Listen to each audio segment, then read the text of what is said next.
What if everything you've been told about happiness is wrong? What if the relentless pursuit of pleasure, the accumulation of wealth, the desperate chase for external validation, what if all of this is actually pushing happiness further away from you? Today, we're diving deep into one of history's most misunderstood philosophies, one that holds the key to a profound and unshakable form of happiness that most people never experience. This is the surprising truth about happiness that the ancient Stoics discovered over 2,000 years ago. A truth so counterintuitive that it challenges everything our modern world tells us about what it means to live a good life. Picture this scenario. Two people lose their jobs on the same day. One falls into despair, anxiety consuming their every waking moment. They blame the economy, their boss, their bad luck. The other person, facing the exact same circumstances, remains calm, sees opportunity in crisis, and begins planning their next move with clarity and purpose. What's the difference between these two people? It's not their circumstances. Those are identical. The difference lies in their philosophy of life, their understanding of what happiness truly is and where it comes from. The Stoics understood something that modern psychology is only now beginning to rediscover: that happiness is not something that happens to you. It's something you create from within, regardless of your external circumstances. But here's where it gets surprising. The Stoics didn't pursue happiness directly. In fact, they would argue that the modern obsession with happiness is precisely what's making us miserable. Instead, they pursued something far more valuable: eudaimonia, a flourishing life characterized by virtue, wisdom, and inner tranquility. Part 1. What Stoicism really is, not what you think. The great misunderstanding. When most people hear the word Stoic, they think of someone who's emotionally dead, who doesn't feel anything, who just grits their teeth through life's difficulties with a stiff upper lip. This couldn't be further from the truth. Real Stoicism isn't about suppressing emotions or accepting whatever life throws at you with passive resignation. True Stoicism is about emotional intelligence, personal responsibility, and finding unshakable peace in a chaotic world.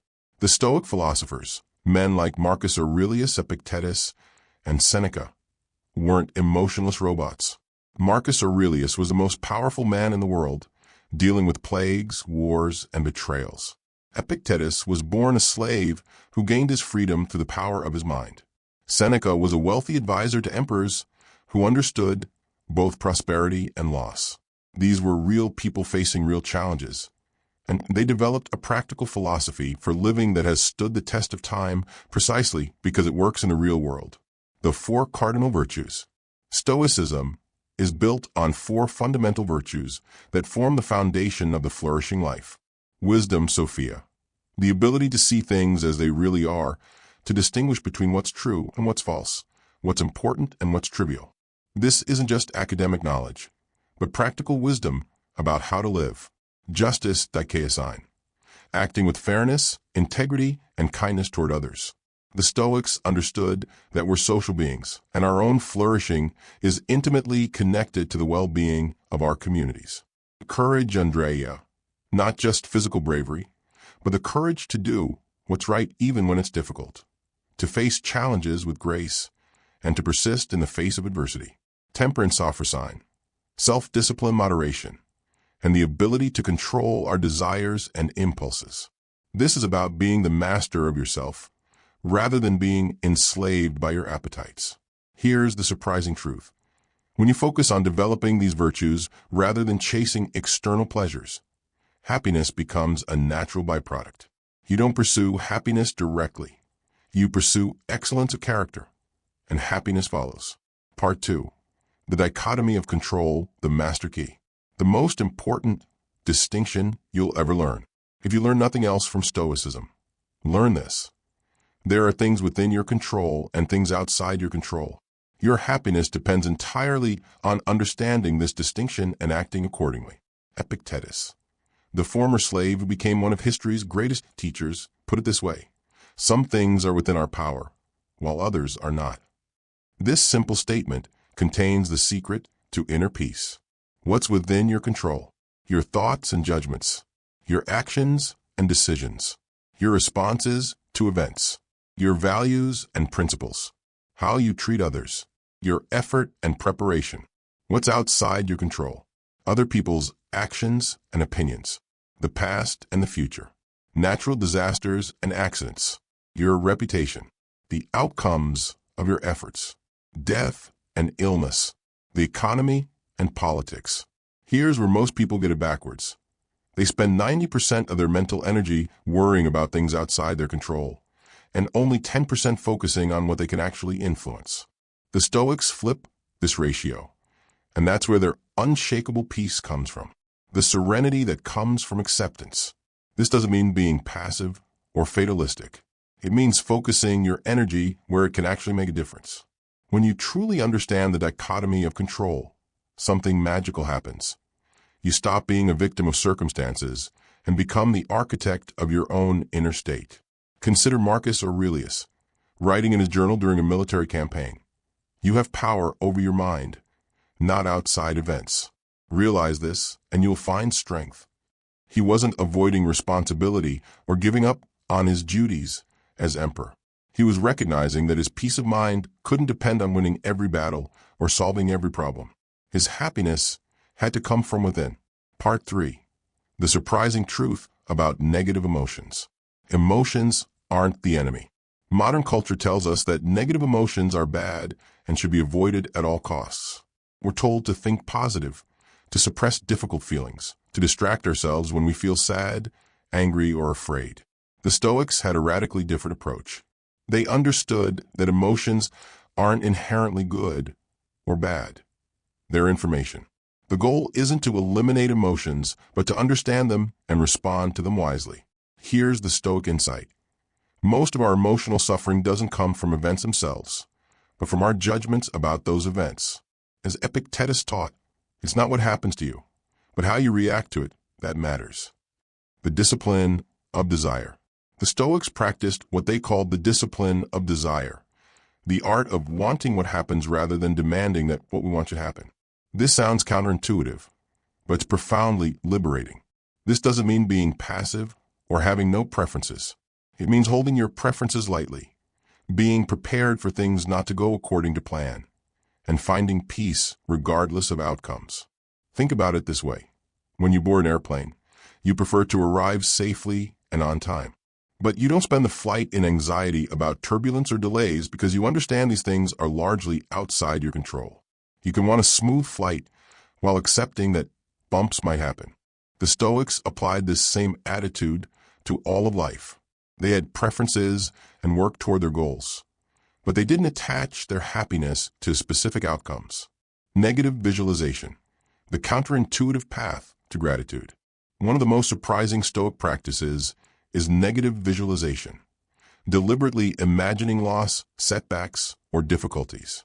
This sounds depressing, but it's actually one of the most powerful tools for building resilience and appreciation. By occasionally imagining losing what you have, your health, your loved ones, your possessions, you accomplish several things. You prepare mentally for difficulties, making you more resilient when they occur. You develop profound gratitude for what you currently have. You reduce the anxiety that comes from trying to hold onto things too tightly. You realize that you can handle more than you think.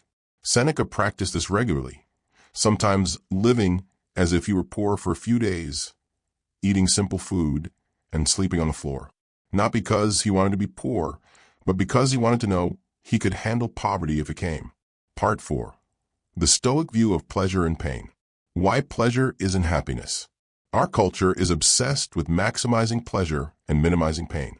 We're told that happiness comes from getting what we want, experiencing good feelings, and avoiding discomfort. The Stoics had a radically different perspective. They observed that the pursuit of pleasure often leads to its opposite.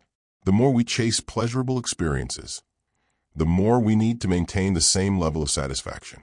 We become addicted to the good feelings, and when they inevitably fade, we suffer. Consider someone who bases their happiness on their career success.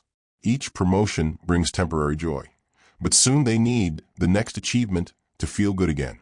They're trapped on what psychologists now call the hedonic treadmill, constantly running but never arriving at lasting satisfaction. The preferred indifference. The Stoics didn't advocate for asceticism or rejecting all worldly pleasures. Instead, They categorized external things as preferred indifference, things that are generally preferable to have, but don't determine your happiness.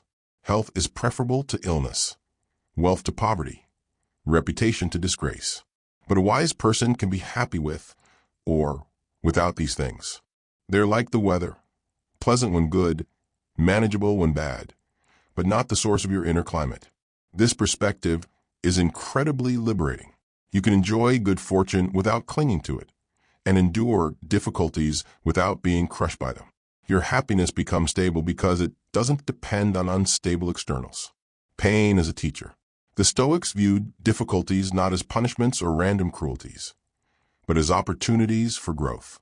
Every challenge is a chance to practice virtue, to develop resilience, to clarify what really matters. Marcus Aurelius wrote, "The impediment to action advances action. What stands in the way becomes the way." This isn't just philosophical poetry. It's a practical approach to life that transforms obstacles into opportunities. When you face a setback, instead of asking, "Why me?" you can ask, "What can I learn from this?" Instead of being victimized by circumstances, you become strengthened by them. Part 5. Relationships and community through a Stoic lens. Love without attachment. One of the most challenging aspects of Stoicism for modern people is how it approaches relationships. We're told that love means attachment, possession, and emotional dependency. The Stoics offered a different model: love without attachment. This doesn't mean being cold or uncaring. It means loving people as they are, not as we want them to be. It means supporting others without trying to control them. It means grieving loss while accepting that all relationships are temporary. Marcus Aurelius loved his wife and children deeply, but he also understood that he couldn't control their choices or guarantee their safety. His love for them was based on their inherent worth as human beings, not on their ability to make him happy. The discipline of action. Stoicism isn't a solitary philosophy. The discipline of action requires us to engage with the world, to contribute to our communities, to work for the common good. But we do this without attachment to results, focusing on the quality of our actions rather than their outcomes. This creates a paradox. By caring less about results, Stoics often achieve better results. They're not paralyzed by fear of failure or distracted by visions of success.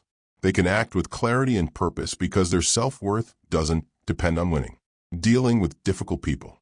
The Stoics had profound insights about dealing with challenging relationships. Instead of trying to change others or being frustrated by their behavior, they focused on their own responses. Marcus Aurelius advised, whenever you want to cheer yourself, consider the good qualities of your companions.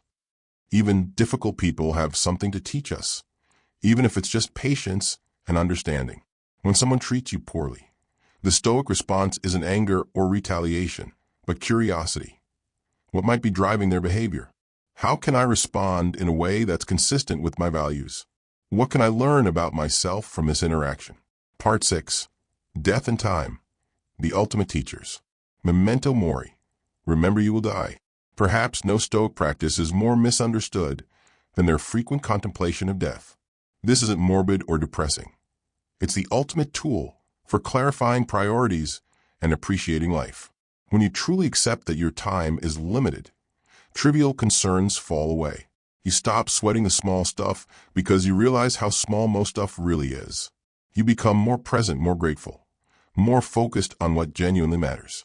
Seneca wrote, "Let us prepare our minds as if we'd come to the very end of life. Let us postpone nothing. Let us balance life's books each day." This isn't about being pessimistic. It's about being realistic and using that reality to live more fully. The present moment. The Stoics understood what mindfulness teachers emphasize today.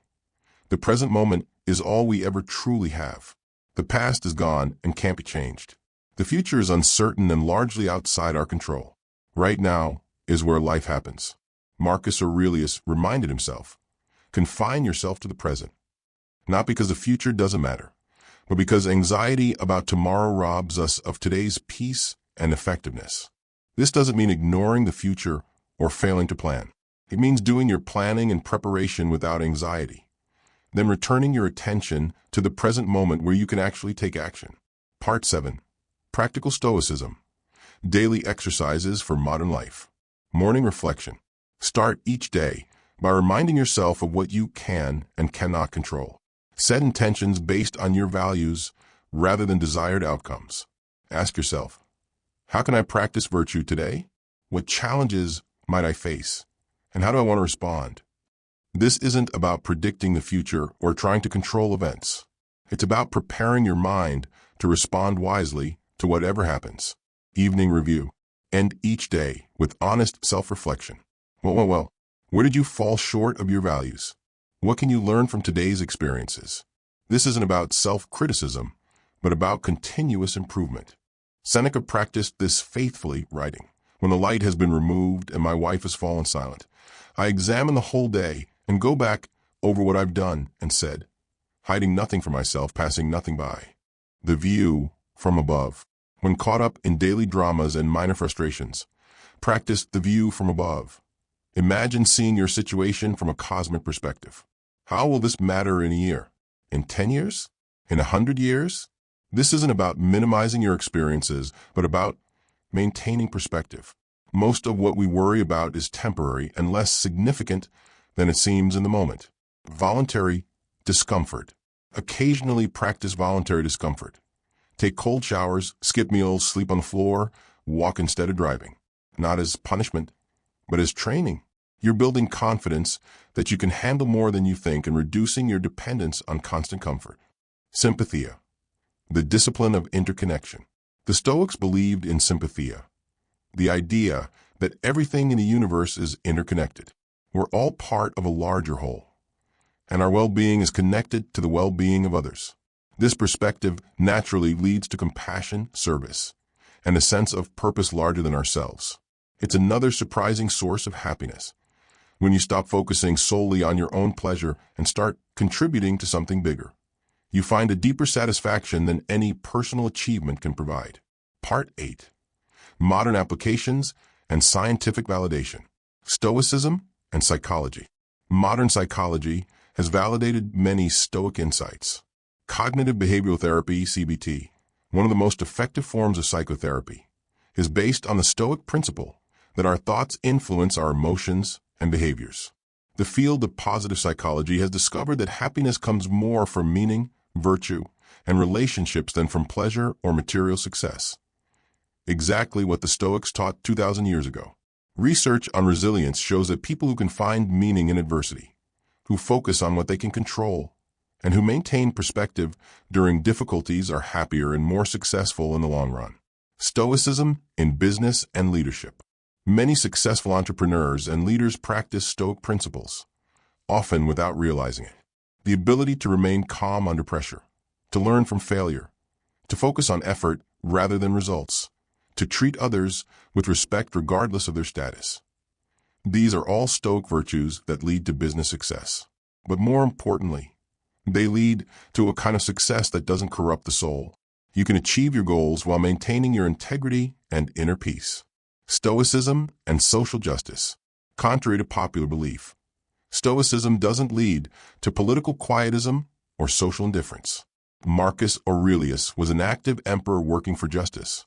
Seneca advocated for the humane treatment of slaves.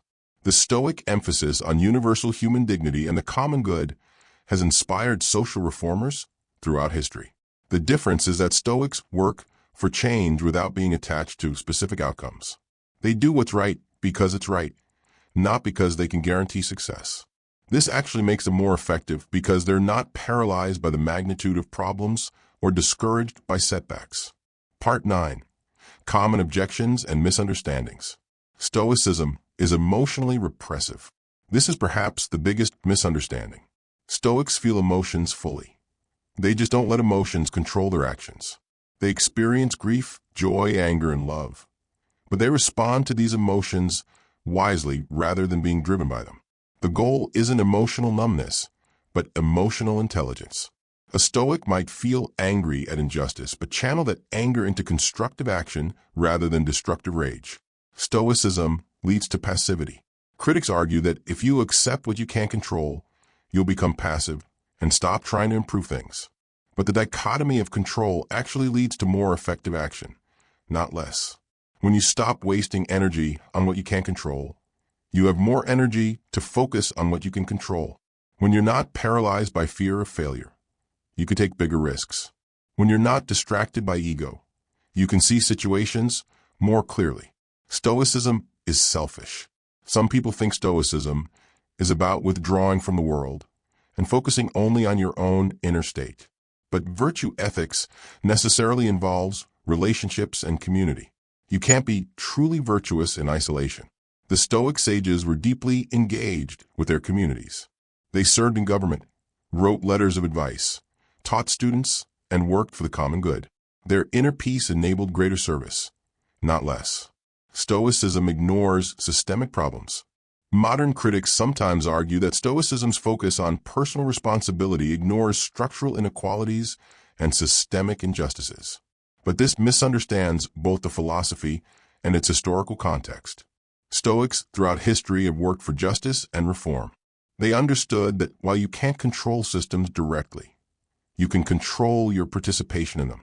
You can choose to work for change while accepting that change is slow and uncertain. Part 10. The Paradoxes of Stoic Happiness. Paradox 1. By not pursuing happiness, you find it.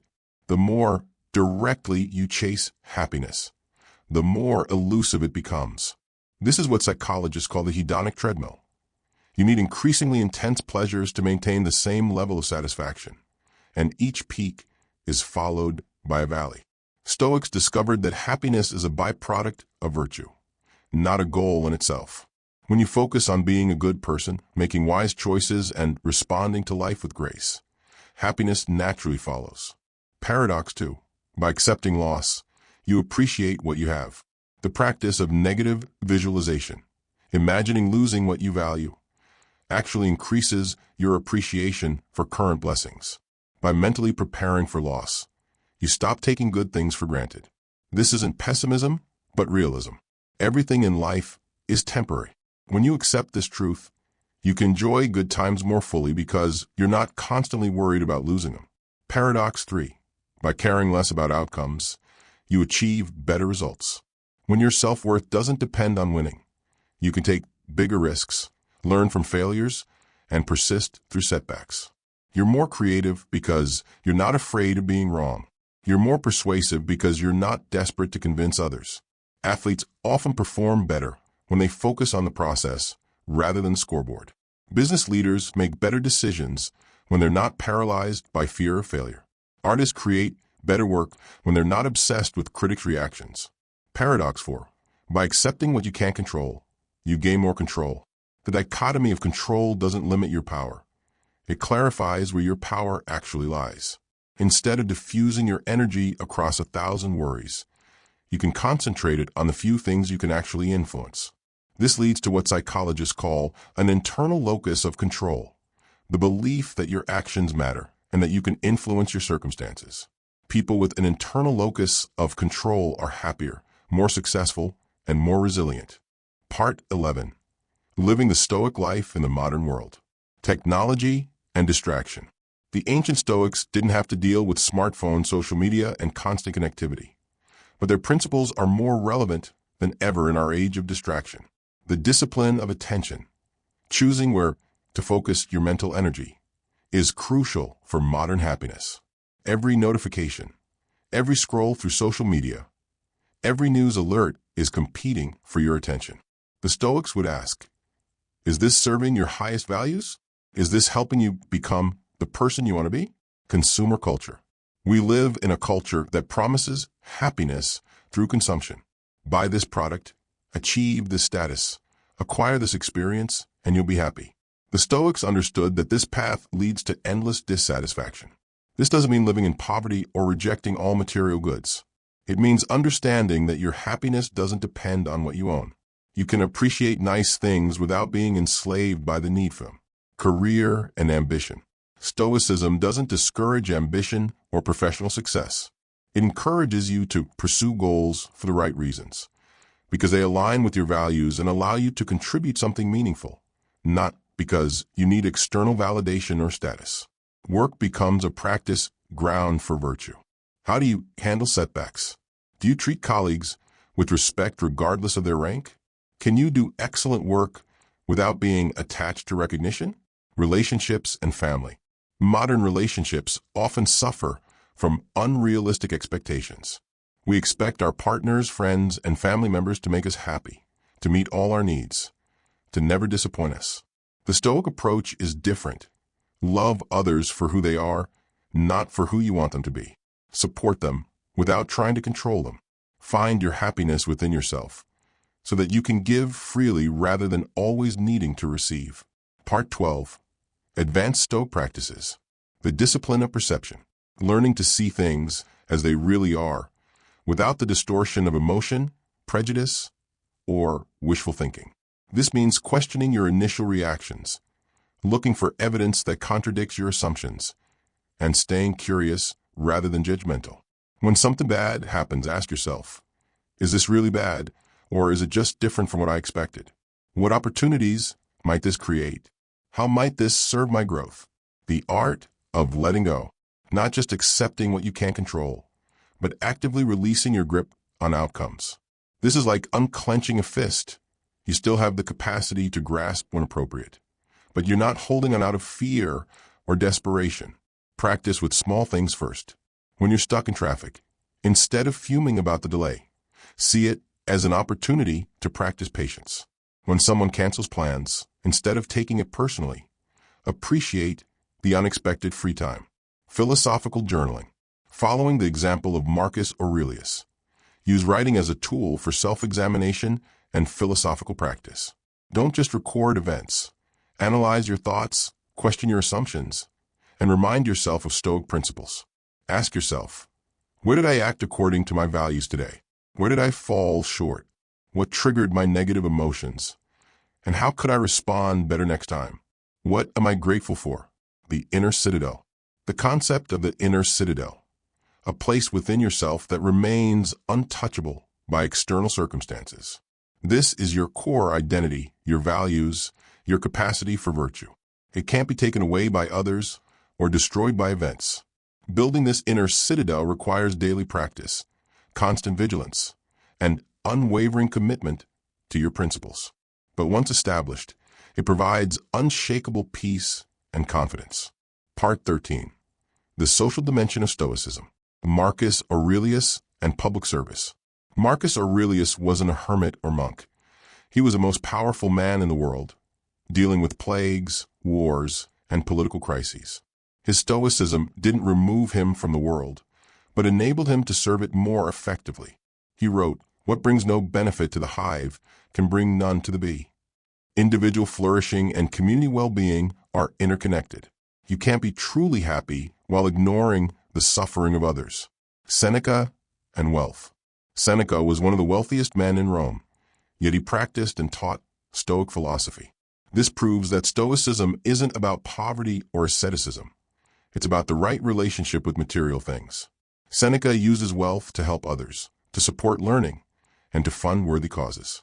But he held it lightly, knowing that it could be lost at any time. His happiness didn't depend on maintaining his fortune. Epictetus and resilience. Born into slavery, Epictetus discovered that even in the most constrained circumstances, inner freedom is possible. His leg was broken by his master, yet he maintained that no one could truly harm him without his consent. This isn't victim blaming or denial. It's recognition that your response to circumstances is always within your control, even when the circumstances themselves aren't. Part 14. Stoicism and meaning. Viktor Frankl and logotherapy. Viktor Frankl, a Holocaust survivor and psychiatrist, developed ideas remarkably similar to Stoicism. He observed that people who found meaning in their suffering were more likely to survive extreme hardship. This aligns with the Stoic teaching that we can find purpose even in difficult circumstances. Suffering isn't meaningful in itself, but our response to suffering can be. The cosmic perspective. The Stoics believed in fate not as predetermination, but as the recognition that we're part of something larger than ourselves. This cosmic perspective provides both humility and purpose. Your individual problems matter, but they're also part of a larger pattern. This doesn't minimize your experience. It contextualizes it in a way that can provide comfort and direction. Legacy and impact. Stoics think carefully about the legacy they want to leave. Not just material inheritance, but the impact of their character on others. How do you want to be remembered? What values do you want to model? How can your life serve something greater than yourself?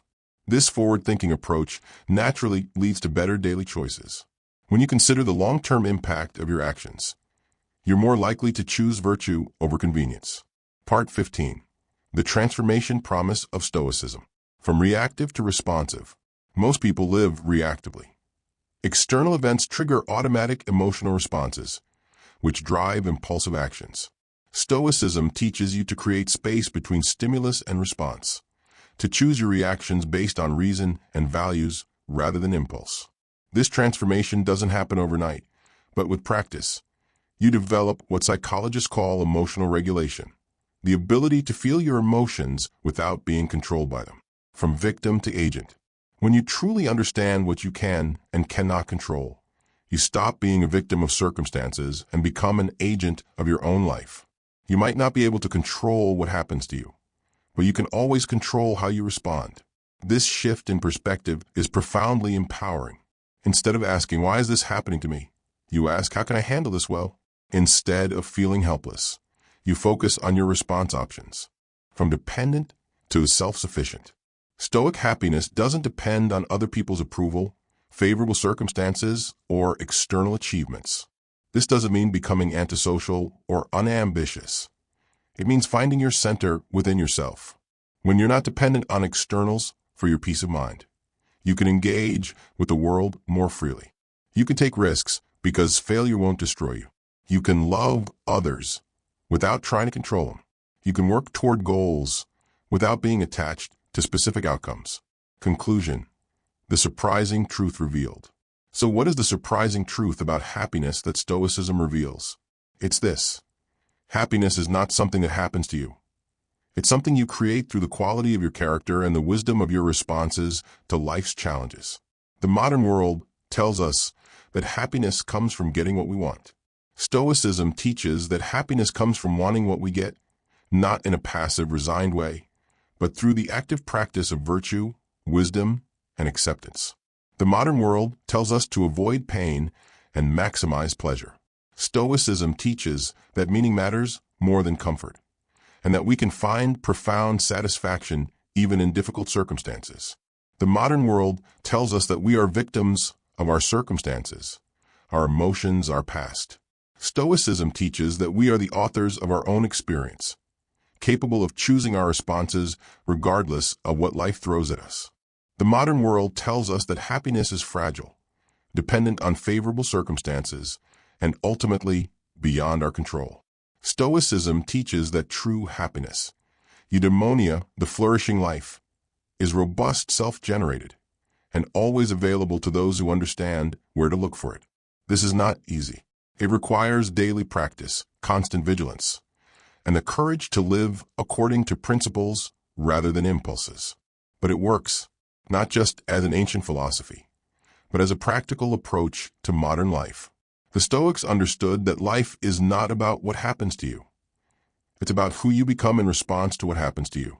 They discovered that by focusing on virtue rather than outcomes, on character rather than circumstances, on wisdom rather than wishful thinking, we can find a happiness that no external force can take away. This is the surprising truth. The very difficulties that most people see as obstacles to happiness are actually opportunities to develop the strength, wisdom, and character that create lasting happiness. Every challenge is a chance to practice virtue. Every setback is an opportunity to demonstrate resilience. Every difficult person is a teacher in patience and understanding. The path to happiness isn't around life's difficulties. It's through them. And on the other side of that journey through hardship, wisdom, and growth, you'll find not just happiness, but something far more valuable, a life well lived, a character well developed, and a peace that surpasses understanding. This is what the Stoics knew, what they practiced, and what they passed down to us across 2,000 years. The surprising truth about happiness isn't that it's hard to find. It's that we've been looking in all the wrong places. It was within us all along, waiting to be discovered through the ancient art of living well. The question isn't whether this approach works. The question is whether you have the courage to try it, to stop chasing external validation and start building internal strength, to stop avoiding difficulties and start seeing them as opportunities, to stop being a victim of your circumstances and start being the architect of your character. The Stoics are waiting to teach you. The practices are simple and proven. The only question is, are you ready to discover the surprising truth about happiness for yourself? You have power over your mind, not outside events. Realize this, and you will find strength. Marcus Aurelius. It's not what happens to you, but how you react to it that matters. Epictetus. Every new beginning comes from some other beginning's end. Seneca.